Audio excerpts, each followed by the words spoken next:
Hello students. आज का ये वीडियो बहुत ही इम्पोर्टेंट है, स्पेशली उन स्टूडेंट्स और पेरेंट्स के लिए जो आईटीजी या नीट की प्रिपरेशन कर रहे हैं, क्योंकि उनका एक बहुत ही कॉमन डाउट रहता है कि सर राइट स्ट्रेटजी क्या होनी चाहिए सो दैट कि हम फाइनली कंपटीशन क्रैक कर पाएँ। मैं इस फील्ड में सिंस पिछले 25 से ज़्यादा सालों से हूँ, तो इस वीडियो से मैं अपने कुछ एक्सपीरियंसेस शेयर कर रहा हूँ एंड आई होप कि आपको डेफिनेटली हेल्प करेंगे। मैंने काफ़ी सोच समझ के बाद ये 9 पॉइंट्स मेन बनाए हैं, जिनको मैं थोड़ा डिटेल में डिस्कस कर देता हूँ। सबसे पहला point, right decision right time.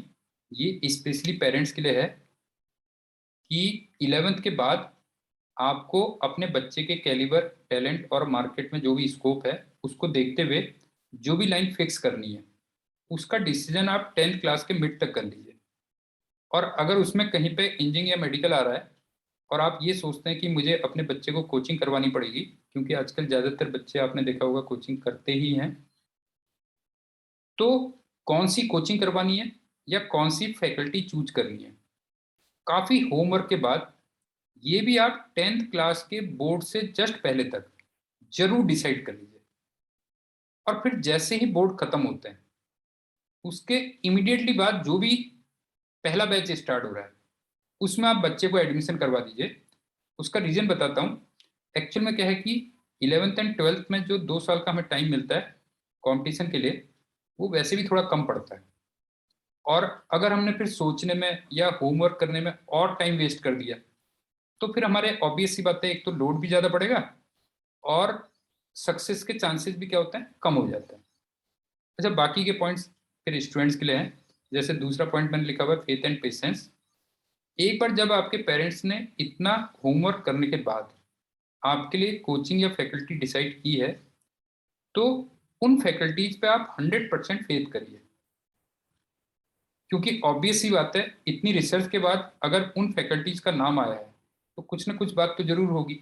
तो उन पे फिर कभी भी आप डिसबिलीव मत करिए और उन पे पूरा पेशेंस रखिए, मतलब अपना दिमाग में एक पेशेंस भी रखिए। अब पेशेंस को मैं क्यों स्ट्रेस दे रहा हूँ वो देखिएगा।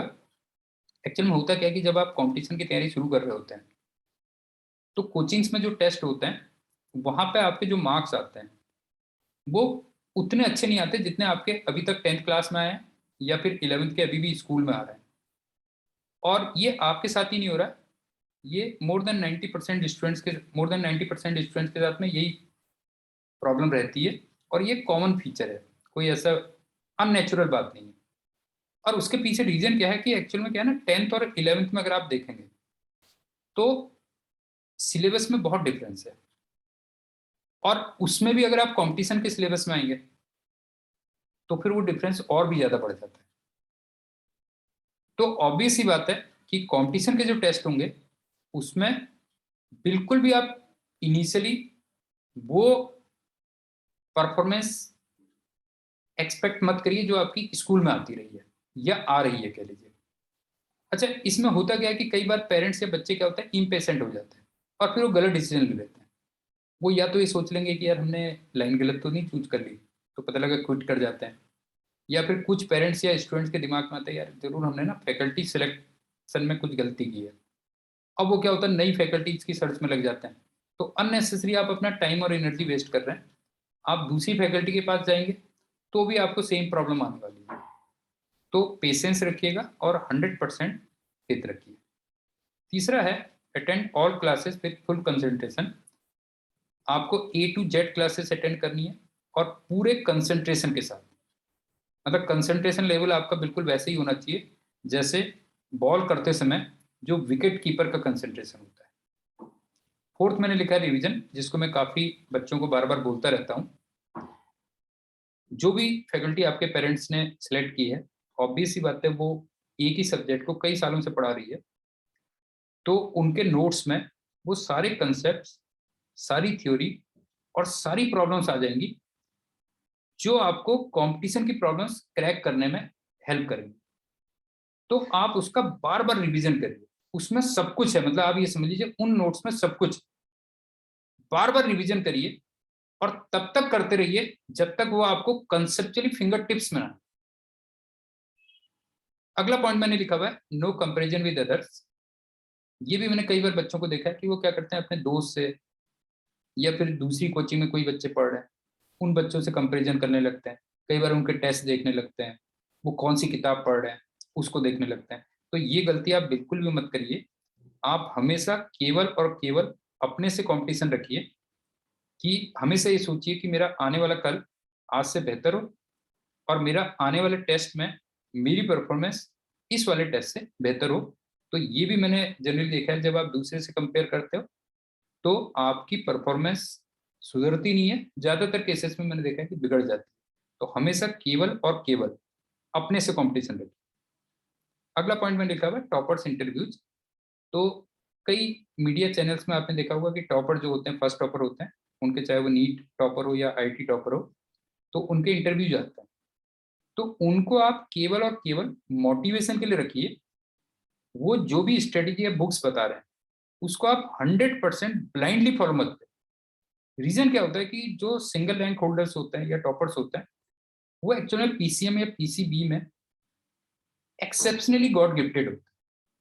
वो पता लगा 2 साल के पीरियड में अगर आप देखेंगे तो एक ही सब्जेक्ट में 3-3 4-4 बुक्स कर लेते हैं, जबकि ज्यादातर जो स्टूडेंट्स होते हैं वो नॉर्मल होते हैं, और उसमें कोई बुरी बात भी नहीं है। अच्छा, उनके लिए 2 साल के पीरियड में एक सब्जेक्ट में एक बुक प्रॉपरली कंप्लीट करना, वो भी बहुत मुश्किल होता है। तो पता लगा आपने टॉपर्स की स्ट्रेटेजी को ब्लाइंडली फॉलो कर लिया, और उन्होंने जितनी बुक्स बताई वो सारी की सारी आप परचेज करके ले आए और अपने सामने रख दी। अब तुम्हें समझ में नहीं आ गया, अब कंफ्यूज हो गए यार कौन सा कहाँ से करना है, क्या करना है। क्योंकि मैंने बताया ना कि वो बच्चे तो एक्सेप्शनली टैलेंटेड होते हैं बेटा जी। वो तो पता लगा 2 साल में उनकी रीडिंग और ग्रास्पिंग पावर इतनी ज्यादा हाई होती है कि उन्होंने एक बार पढ़ा तो समझ लो बस उनके दिमाग में फिक्स हो गया। तो ये गलती मत करिएगा। उनके इंटरव्यूज को आप जस्ट मोटिवेशन लीजिए और उनकी स्ट्रेटेजी को सुनिए, लेकिन ऐसा नहीं कि आप 100% फॉलो करिए। अपने कैलिबर को देखते हुए तब आप डिसीजन लीजिए। 7 पॉइंट मैंने लिखा हुआ है रियलिस्टिक टारगेट्स। ये भी बच्चों का एक बहुत मिस्टेक होती है। आप जो भी टारगेट सेट करिए वो अपने कैलिबर और कितने आवर्स आप स्टडी कर सकते हो उसको देख करके टारगेट सेट करिए। मैंने देखा है 10 to 20% स्टूडेंट्स जो आईटी जेई की या नीट की प्रिपरेशन जस्ट स्टार्ट करते हैं, तो शुरुआत में अपने टारगेट रखते हैं मैं तो फर्स्ट टॉपर बनूंगा या सिंगल रैंक लाऊंगा। अच्छा, जबकि एक्चुअल में उनका कैलिबर या स्टडी आवर्स इतने होते नहीं। तो उस चक्कर में होता क्या है कि पता लगा वो जो उनको मिल सकता था, अगर उन्होंने रियलिस्टिक टारगेट रखे होते और उसके अकॉर्डिंग प्रिपरेशन की होती, तो जो उनको मिल सकता था वो भी हाथ से निकल जाता। क्योंकि आपने पता लगा टारगेट सेट किया फर्स्ट रैंक के लिए, और आपका कैलिबर और स्टडी आवर्स मान लीजिए सपोज करिए मैं कहता हूँ कि 50,000 के अराउंड है। अच्छा, आपने टारगेट सिंस फर्स्ट रैंक के लिए किया हुआ है, तो आप इंटरव्यूज भी उनके देखोगे, आप स्ट्रेटेजी भी उनके हिसाब से बनाओगे, और वो आप पे सूट करेगी नहीं।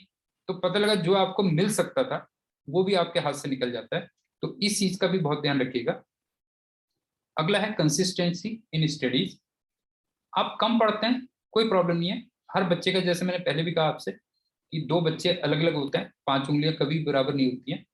कोई बच्चा 10 घंटे पढ़ लेता है, कोई बच्चा 4 घंटे पढ़ लेता है, कोई बच्चा 2 घंटे पढ़ पाता है।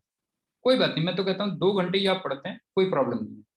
लेकिन आप इतना करिए कि उस 2 घंटे में कंसिस्टेंसी होनी चाहिए। पूरे 2 साल आपका 2 घंटे रहना चाहिए।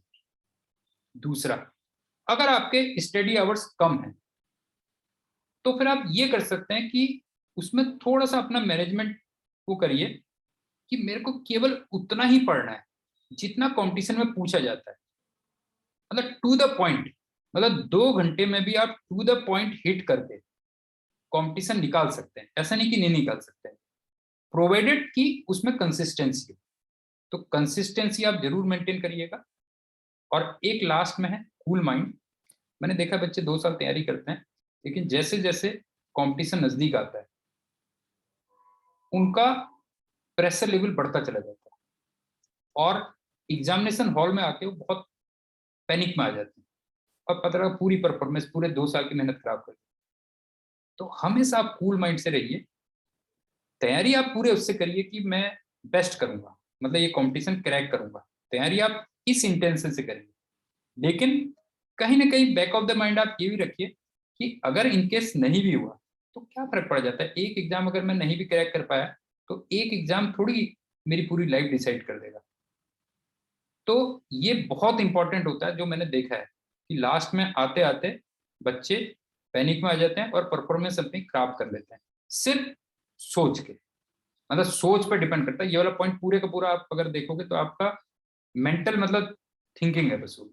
अगर आप ये सोच लो कि ठीक है मैंने जितना करना था मैंने कर लिया, अब जो भी आएगा ठीक होगा, उस पर मेरा न तो बस है, और जो भी होगा ठीक है, और एक एग्जाम कभी भी मेरी पूरी लाइफ डिसाइड नहीं कर सकता है। तो ये पॉइंट आप जरूर ध्यान रखिएगा।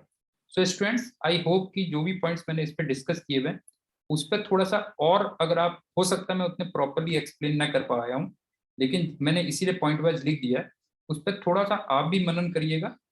और उन पॉइंट्स को ध्यान में रखते हुए अगर आप स्टडीज करेंगे तो काफी हद तक उम्मीद है कि जो भी आपका कैलिबर है उसके अकॉर्डिंग आप उस कंपटीशन को क्रैक कर पाओगे। So thank you and good bye.